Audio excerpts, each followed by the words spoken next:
Assalamualaikum warahmatullahi wabarakatuh. Sahabat Ashabul Kahfi yang dirahmati Allah subhanahu wa ta'ala, rasa malas adalah salah satu penyakit hati yang sering kali menghalangi manusia untuk meraih kesuksesan, kebahagiaan dan keberkahan dalam hidup.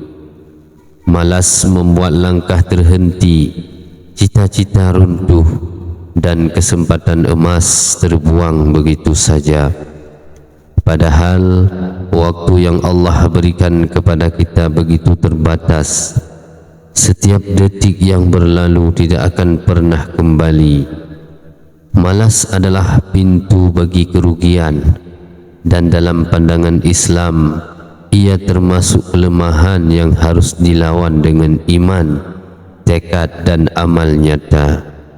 Rasulullah sallallahu alaihi wasallam sendiri berlindung kepada Allah dari sifat malas, sebagaimana doa yang sering beliau panjatkan, Allahumma inni a'udzubika minal ajzi wal kasal, yang artinya, ya Allah, aku berlindung kepadamu dari kelemahan dan kemalasan.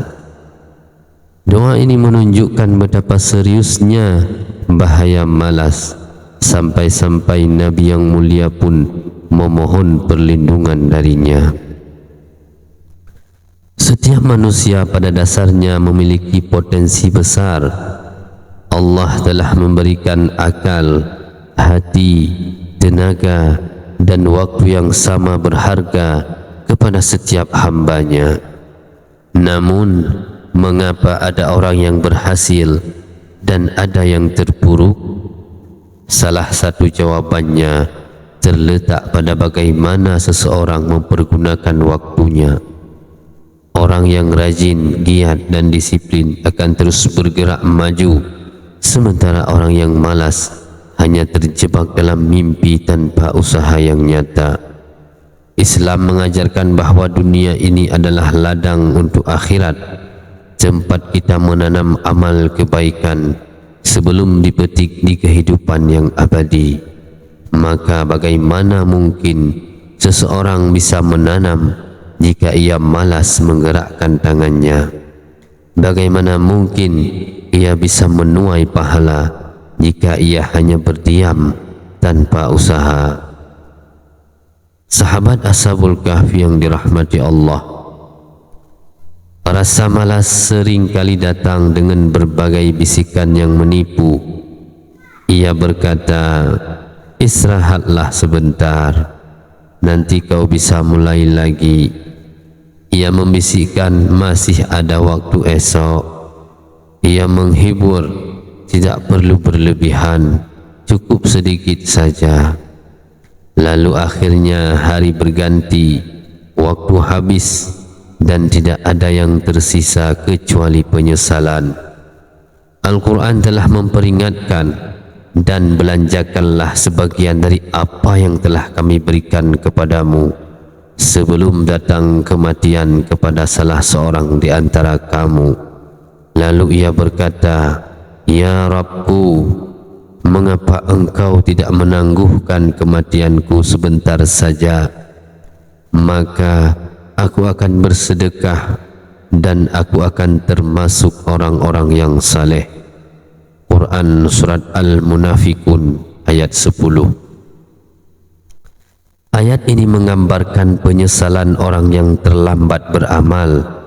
Maka jangan sampai kita menjadi orang yang menunda-nunda karena malas, hingga akhirnya semua kesempatan tertutup oleh kematian.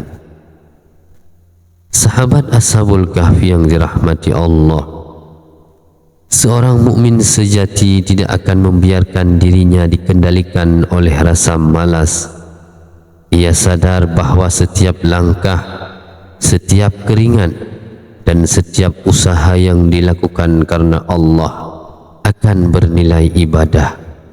Bahkan pekerjaan duniawi yang halal, jika diniatkan untuk mencari ridha Allah, memberi nafkah keluarga, dan menjaga kehormatan diri, semuanya bernilai pahala.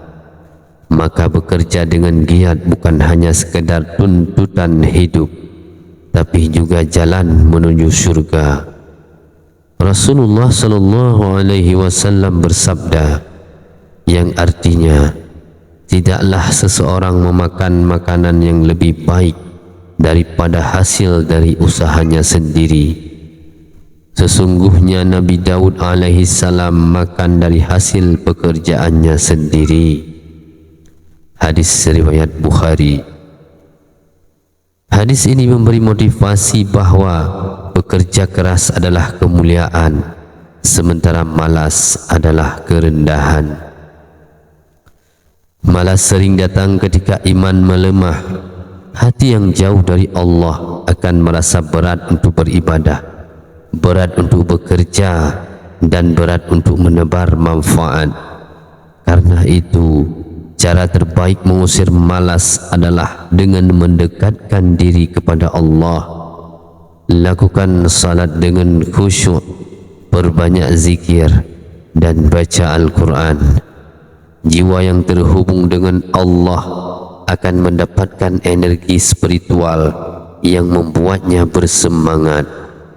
Lihatlah bagaimana Rasulullah sallallahu alaihi wasallam meski memikul beban dakwah yang begitu berat, tetap bangun di malam hari untuk salat tahajud hingga kakinya bengkak.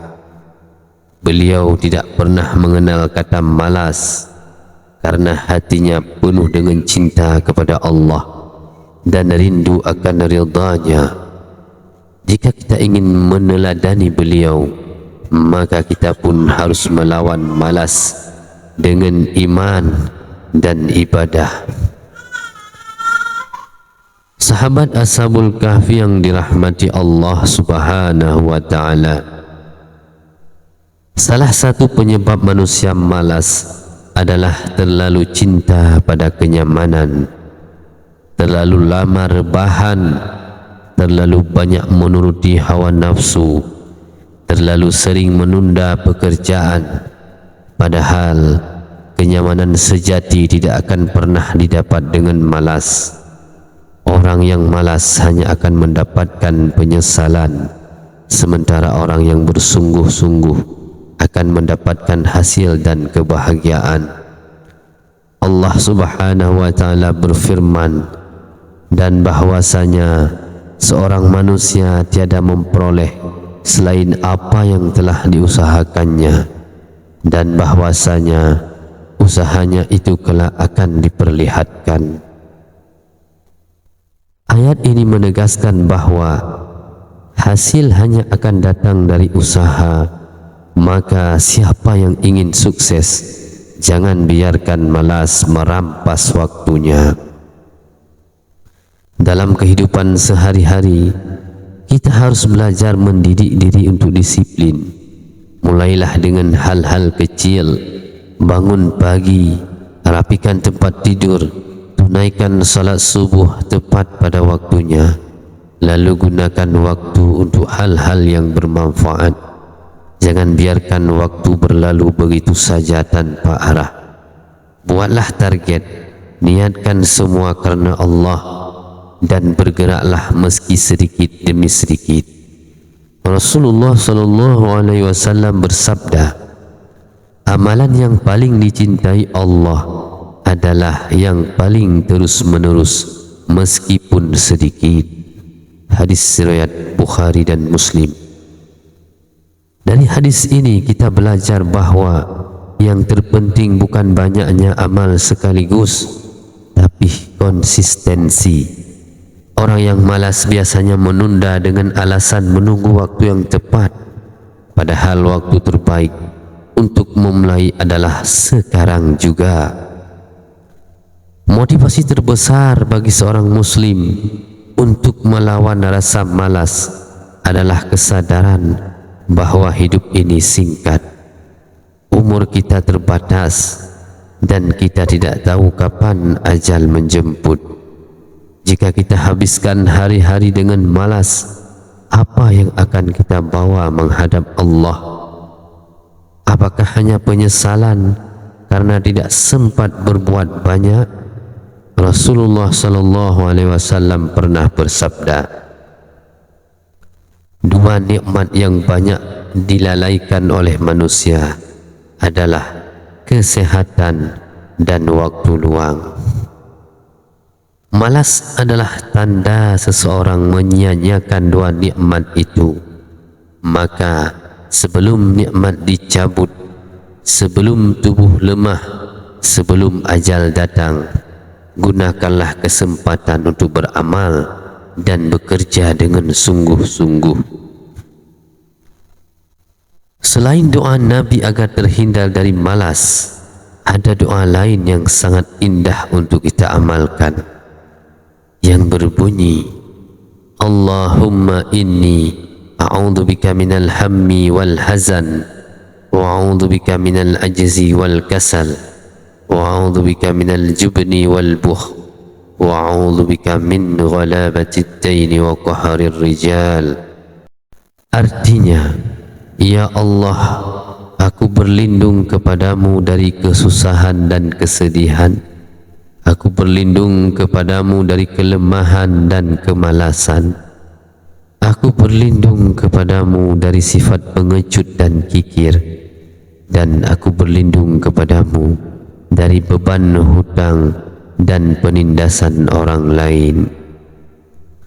Sahabat Ashabul Kahfi yang dirahmati Allah, doa ini mencakup perlindungan dari segala hal yang membuat manusia terpuruk, termasuk malas. Bacalah doa ini dengan hati yang ikhlas, lalu buktikan dengan langkah yang nyata. Bekerja keras dalam Islam bukan hanya soal dunia, tetapi juga akhirat. Lihatlah bagaimana para sahabat Nabi adalah orang-orang yang sangat giat. Mereka berperang dengan penuh semangat, mereka berdagang dengan jujur, mereka menuntut ilmu dengan sungguh-sungguh. Tidak ada dalam sejarah Islam sahabat yang hidup bermalas-malasan. Mereka sadar bahwa hidup adalah perjuangan.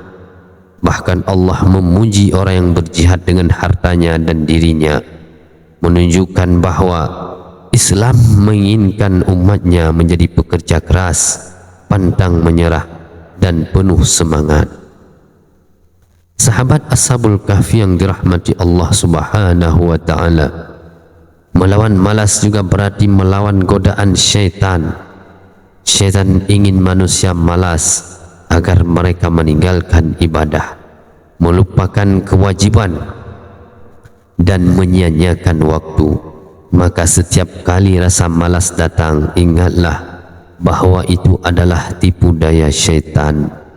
Katakan dalam hati, aku tidak akan kalah. Bangkitlah, ucapkanlah bismillah, lalu lakukan pekerjaan. Jangan menunggu mood datang, karena semangat tidak jatuh dari langit, tapi lahir dari tindakan. Ketika kita mulai, Allah akan menambahkan kekuatan. Jika kita bisa melihat waktu sebagai modal berharga, maka kita tidak akan membiarkannya hilang sia-sia. Bayangkan seseorang yang memiliki emas, apakah ia akan membuangnya begitu saja? Waktu lebih berharga daripada emas, karena emas bisa dicari kembali, sementara waktu tidak. Maka janganlah kita malas. Gunakan setiap detik untuk hal bermanfaat. Jika capek bekerja, niatlah karena Allah, maka setiap keringat menjadi pahala. Jika letih beribadah, ingatlah syurga menanti, maka rasa lelah itu akan sirna, diganti dengan kebahagiaan abadi. Rasa malas bisa dihilangkan dengan mengingat tujuan hidup. Kita tidak diciptakan untuk bersantai tanpa arah, tetapi untuk beribadah kepada Allah Subhanahu wa ta'ala. Kita tidak dilahirkan hanya untuk makan, tidur dan rebahan, tetapi untuk menjadi khalifah di bumi, memberi manfaat dan menebar kebaikan. Jika seseorang memahami tujuan hidupnya, maka ia akan merasa malu untuk bermalas-malasan. Ia akan bangkit setiap hari dengan tekad baru, mengisi hidupnya dengan kerja keras, amal soleh dan doa. Maka wahai jiwa yang sering diliputi rasa malas, jangan biarkan rasa malas merampas masa depanmu. Jangan biarkan ia mengikat kakimu dengan engkau kehilangan kesempatan. Ingatlah bahwa Allah mencintai hamba yang giat, kuat dan produktif. Ingatlah bahwa Rasulullah sallallahu alaihi wasallam adalah teladan dalam kesungguhan.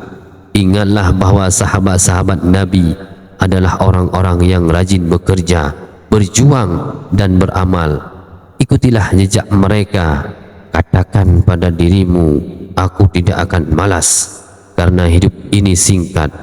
Aku akan gunakan waktuku sebaik-baiknya untuk Allah, untuk keluargaku dan untuk akhiratku. Hidup tanpa malas adalah hidup yang penuh berkah. Setiap hari menjadi bermakna, setiap usaha menjadi ibadah, setiap keringat menjadi pahala.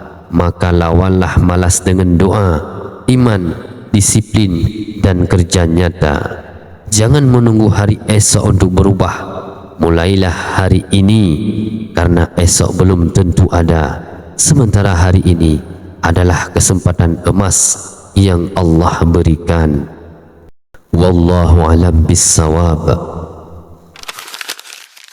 Ya Nabi salamun alaika, Ya Rasul salam